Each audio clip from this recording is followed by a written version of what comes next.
Okay, go Oilers. Uh, I got a thing or two for you. I got an idea or two to float. Hopefully, folks can respond to it by nodding silently. Uh, I have for some time now been interested in the idea that since the Second World War, as the cinema has changed and televisuality has adapted, and there's even a question of like really how sustainable are movie theaters? How are these fucking places even open? Me and the chump in the back, like what the? We're keeping you fucking open.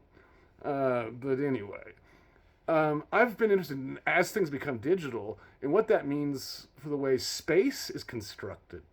I really like the movie by David Fincher, Zodiac, set in the 60s and 70s in San Francisco and environs throughout California in the North Bay area. And a lot of what was so fascinating to me when I found it was that Fincher had completely restructured digitally the entire horizon of San Francisco. So it would look like the horizon of San Francisco in like 1966, right?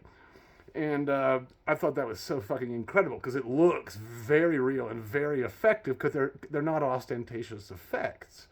So that changes what can be done with space and actors and how you construct it all. But I keep believing for some reason that if you go back and look at how directors use space and mise en scène, great fancy French word for film students that means the way things move around in the frame and the way the camera moves in relation to them, essentially.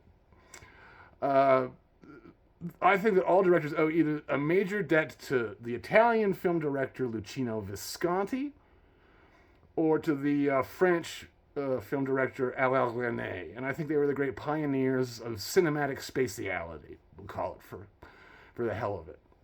Um, and I see signs of their influence everywhere. I wanted to talk about one thing that struck me earlier this week. It was the British film director Peter Greenaway, who for uh, his all of his major features, like the ones he made in the '90s that were good, he used the cinematographer Sacha Vierney, who he got because he was the cinematographer of Alain Resnais's insanely important film last year at Marienbad, and that's definitely Peter Greenaway's favorite film.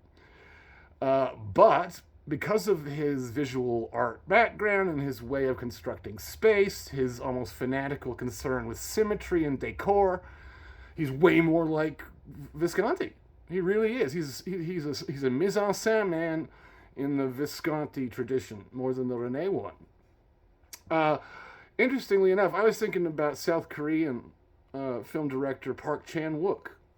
He makes sophisticated, fun genre films with all kinds of shocking and fun and crazy things that keep you entertained and engaged as they're supposed to.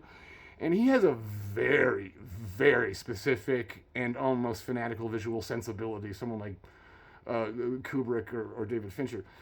But it's all about big, broad, operatic use of space, just like in Visconti. I mean, like the Leopard. I mean, the end of the Old Boy with the big office spaces and stuff feels very much like Luchino Visconti. And then now I was just revisiting from the anthology film Three Extremes, his film Cut, a short film by Park Chan Wook. And he's doing all his usual things with space. It's a much more disorienting and disturbing film than I think he's made any. It's really quite unpleasant in a really thrilling and unusual way. And part of what he does is he uses white and black tile flooring as a kind of go-to escape pad for delirium. As things are sort of spiraling, you got the guy's head, and all of a sudden there's that flooring in the background. And to me, this specific kind of spatial delirium could only come from the sons and daughters of Luchino Visconti. Long live Italian cinema. And I love you all over the place like a fucking messy son of a bitch.